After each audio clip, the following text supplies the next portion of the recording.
So that's so these two things, the rollout of the roster options and the reduction in the budgets for discretionary spend and the overall subscription that we've had for annual leave have all come, it's like a perfect storm, all at the same time.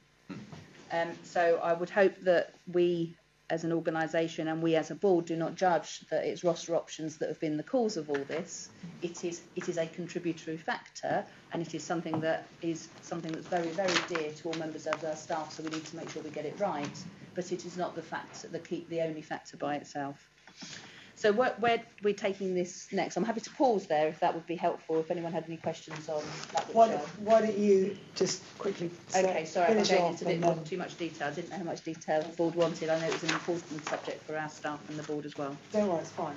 So what we are hoping to do in the immediate future is to, on an individual by individual basis, have a reassessment of the restrictions that people are currently putting on the practice and on when they can work for the organisation. But to ensure that that is done in a fair way, it will be overseen by what we're calling a National Availability and Assessment Committee that will have representation from across the organisation. We also obviously want to apply roster options to outstanding groups of staff who have not had it applied to them, but we would need to be careful about how this happens. So, for example, our Health Information Advisor community and TAL call handlers don't have roster options at the moment, and it should be applicable to them.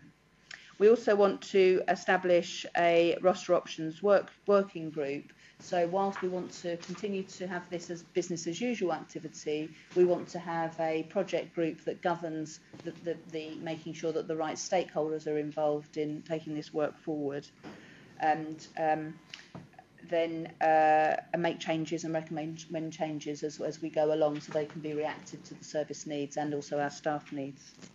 So I think in summary then, next slide, has it worked? I think would be the question on the board. I think that there are lessons to be learned. I think we didn't underestimate, but we perhaps didn't put enough resource into a project of this size. And we also had quite a lot of changes in terms of project lead over the life of the project. So there has been 4 project managers, all of whom have either been promoted or left the organisation in the life of this project. So we are very thankful for the promotions, not the people that have left, obviously, and it's not because of this that they've left. We could have, in retrospect, have engaged with staff better, but I think we did do it well during the consultation. We haven't done it so well during the implementation phase, and there are lessons that we need to learn for future initiatives based upon that. And the perception versus the reality of what's the causal thing versus a correlational thing. Staff are blaming the roster options, but actually there has been a number of issues that would have made us in a similar situation had we not made this change at the time. So those are the negatives. Final slide on the benefits. We have had a 4% in the place of health advisors and an 8% increase in the capacity to demand. So there has been an improvement in terms of capacity fit. We have had a voluntary adoption of increased working hours at the weekends. So majority of our staff used to work only 5 in 8 weekends. We've now got a portion of staff that work every weekend, which much better fits their needs and also service needs. We have a high proportion of staff who are now on rotational rosters, which means that they can plan for however many years hence when they're likely to be working, that they never had the opportunity of doing so before. And I think what most importantly we've got is a framework for future engagement with our staff around making changes to their standard working practices and what the service needs and what we get back from them. Thank you, Annette. Thank you for doing that. We've heard a lot on the board about how roster options are going to, the rostering revolution as it was called, is going to improve things. This helps us understand the reality of putting it in. We've got a short time for questions and points, observations about this. Trevor? That was very, very helpful. We've always seen the rostering project as positive for staff. The expectation is to reduce sickness levels over time. So it's disappointing that there are some negative feelings due to the issues you've raised around the implementation. I just wonder how you're going to get staff on board. Have you got plans to re-engage, to move them forward? I think that the sorry, Chair, did you want me to answer? Yeah, go ahead, sorry. Or as we go along. Yeah. One of the things that we let go at the end of the project phase was the communications manager for this, and I think that in hindsight that wasn't necessarily the right thing to do. We also kept the implementation during the project phase a bit separate from the business as usual activity, and we used champions who perhaps too quickly were sent back into their old jobs and stopped being champions for the roster. So I think in terms of engagement, we're going to continue to use those champions to start having the more detailed discussions around the feeling that there is from the staff around the roster options, as well as having representation on the different forums that I've outlined already. And I think the other thing is about making sure that we get good engagement with the staff side as well. So staff side during the consultation were very, very positive about the benefits that this would bring. And we know that staff side have been very positive about working with us going forward as well, so we would encourage that continuing in the next phase of the project. Thanks, Jeanette. Let's just pick up any last questions. Tim, Louisa. That'll be it then. Thank you. On the last slide where it says a 4 to 8% increase in capacity demand, which is good, but you're saying the benefits are not as great as originally forecast. So what is this shortfall, and can we make it up? The original the original target was a 10%, so we're shy by 6% on the health advisors and 2% on the nurse advisors. However, those assumptions were based around the use of discretionary resources at a higher level than we are at the moment, and the only place where we use discretionary resources is in the weekends and evenings, which is exacerbated out. So this is a volume-driven effect. Louisa?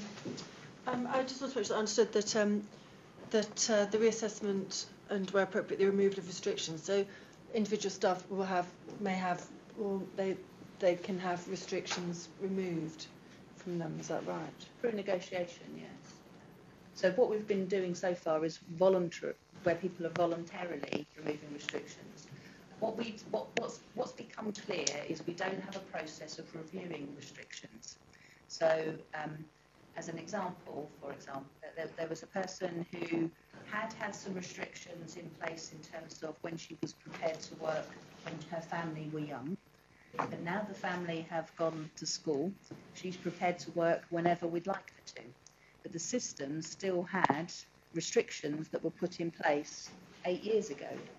Okay. So she has still been working mostly daytime shifts, where she'd be quite happy to work evening shifts now because of the childcare issue that was in place 8 years ago is no longer so much of an issue. Not being a parent, I don't know how that works, but that seems to be in the same level. You just let them go drinking at the bus shelter after. Yeah. So it's those sorts of things whereby we haven't previously had a limit on the amount of time that particular restrictions of working might be applicable for. So that's just one example of many. And have there been any, because at the 10-year service, people spoke very openly about their unhappiness and uncertainty and the sense of unfairness around some of the rostering issues, and they spoke of sort of, raising grievances. Have there been any grievances raised? Yeah, Roger, do you want to pick up? A few. There are about a dozen grievances, and I think there are up to 50 people with whom we have now to engage really, really well in order to get to a point where they at least will move into the roster options. And actually we've got some resource that we are dedicating to grievances and people who haven't engaged with us at all in order to solve that, I hope, by the end of October. Thank you. Well, I'm sure the board would like a not necessarily such an in-depth update. It's good. It was helpful, but a light touch update, perhaps next month, Roger, or the month after. Yeah. Yeah. Okay. So just to sum up on this issue, I mean, it sounds like it's been an enormous challenge to us trying to manage such a big and complex project and to staff who've been impacted by it.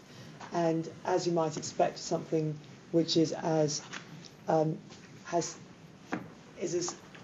touches as many people as this and is as complex as this, implementation hasn't been flawless.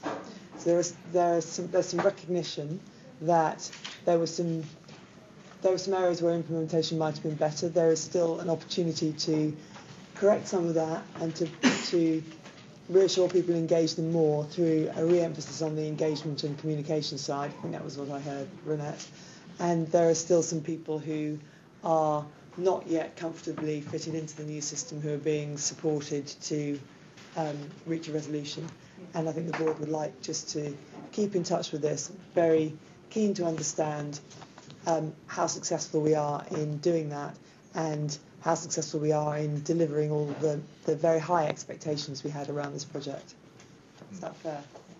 Can I just in terms of your first point, Joanne, that the project team who have been working on this, notwithstanding all of the changes that I've mentioned earlier, have been working tirelessly and around the clock in order to make this a success.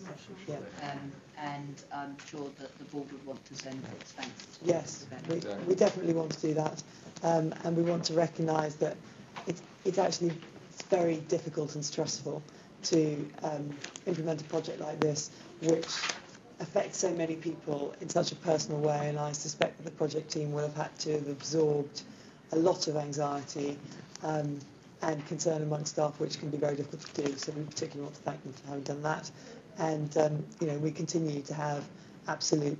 The board continues to be absolutely committed to seeing this project through. Thanks very much. Let's take a couple of minutes break just to walk around and then start again at past.